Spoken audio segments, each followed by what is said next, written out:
What's up everyone, Soldier First Class here, and today's mission, we got some massive Final Fantasy VII Remake info as Square Enix has released another info dump. We also got a new Final Fantasy VII Remake documentary to watch. I'll link both the info dump and the documentary in the description below. We got several new characters, enemy skill materia confirmed, and even screenshots of Johnny. Keep in mind that this video will contain a lot of new footage from the documentary that we got, so if you're afraid of going into this game blind, please click off of the video. I wouldn't want you to see anything that you don't want to see.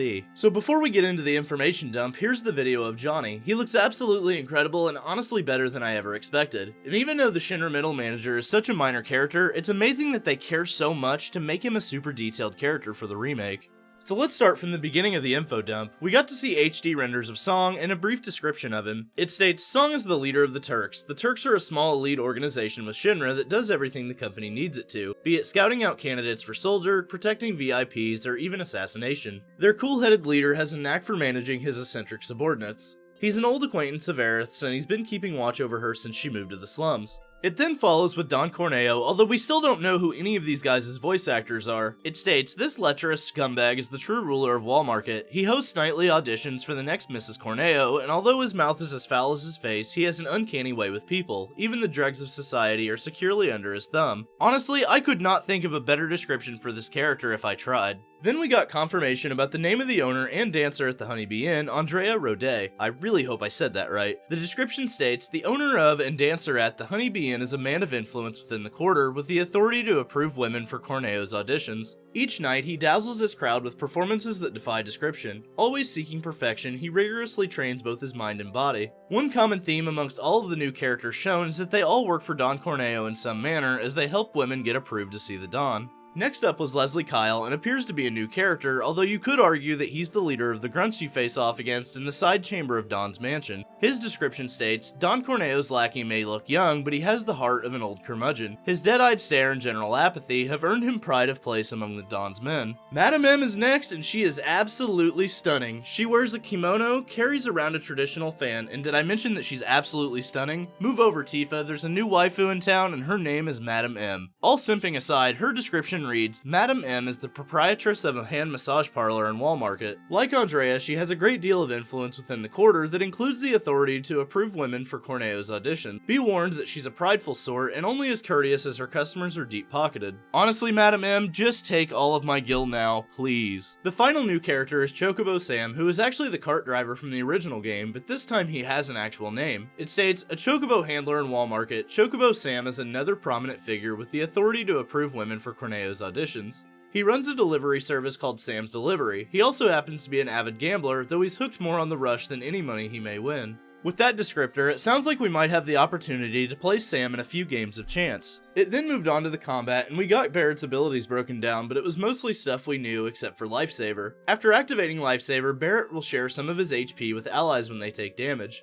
This is something similar to what cover materia used to do, but instead of warping to the character and protecting them, you just heal them instead. Barrett is clearly a ranged tank character, and abilities like this confirm that. One thing that seemed to be like a huge problem for everyone was that Barrett was wearing sunglasses, but we now have confirmation that that won't always be the case. Other than Madame M, sorry, this might be the most exciting thing in this entire information dump. Enemy skill materia has been confirmed to be in the Final Fantasy VII Remake. A lot of people were unsure of how this materia could be implemented in the new battle system, but it appears we no longer have to worry. Enemy skill will work exactly the way it did in the original game, and you'll learn skills that enemies use against you. They also made sure to note that you have to have the materia equipped to use the enemy skills, which we kinda figured, but somebody was bound to ask. Next up, we've got the standard location screenshots that they show us every information dump, but this time they showed off a lot of what Wall Market looks like. The description of Wall Market reads, built on the ruins of the collapsed Sector 6 plate, Wall Market is Midgar's biggest and most infamous entertainment quarter. It's run by Don Corneo and is almost entirely free of Shinra's influence. It's an incredibly lively area that offers plenty of, let's say, intriguing ways to pass the lonely nights. So the line about Shinra's influence actually kinda surprises me here. We know Corneo is an informant for Shinra, but it appears that they don't personally want to be known in that area.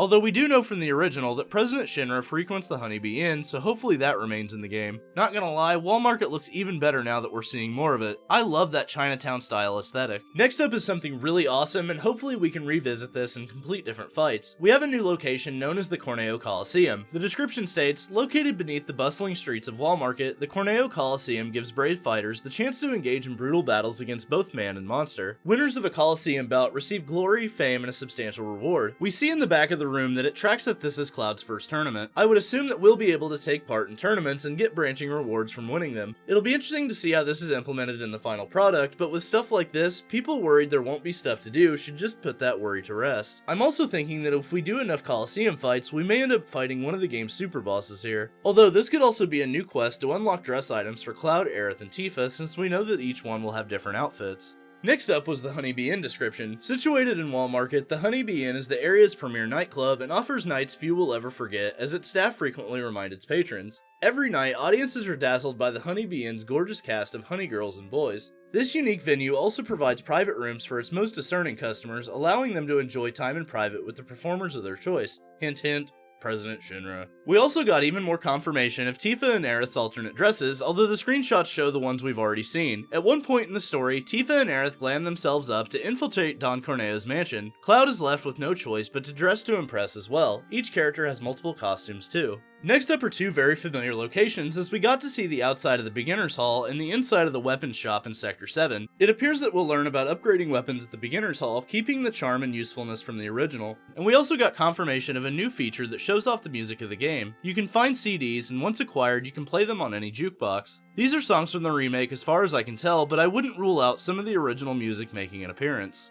Wrapping up this information dump was a render and screenshot of Leviathan. They also confirmed something odd about Leviathan that I didn't expect. It states, worshipped as a deity in the Wutai region, this non-elemental summon takes the form of a water serpent. Non-elemental is interesting because I've always been under the assumption that Leviathan was water-based, but it appears that it's non-elemental. I'm not sure how this will play out into its damage calculations or if it will do multiple types of damage this time around. There's no confirmed water materia, so I'm not sure how this one's going to play out. They did, however, keep the Wutai aspect of the summon's lore, so it'll be interesting to see how they implement that fact into the Midgar-only first part. Overall, we got amazing amount of information from the documentary and this information dump. From Madam M to enemy skill materia, we got a lot of new and familiar stuff. Stuff like this makes the wait for April 10th so much harder. So what do you think, soldiers? What did you take away from this information dump? Thanks for watching, and don't forget to Omni/slash that like button. Let me know in the comments section below what your favorite part of this information dump was and why it was Madam M. Subscribe to the channel and ring that notification bell to join the ranks of Soldier today. And for all the latest Final Fantasy VII Remake, news, rumors, trailers, and waifus, I'm Soldier First Class, and I'm on to the next mission. Later, guys.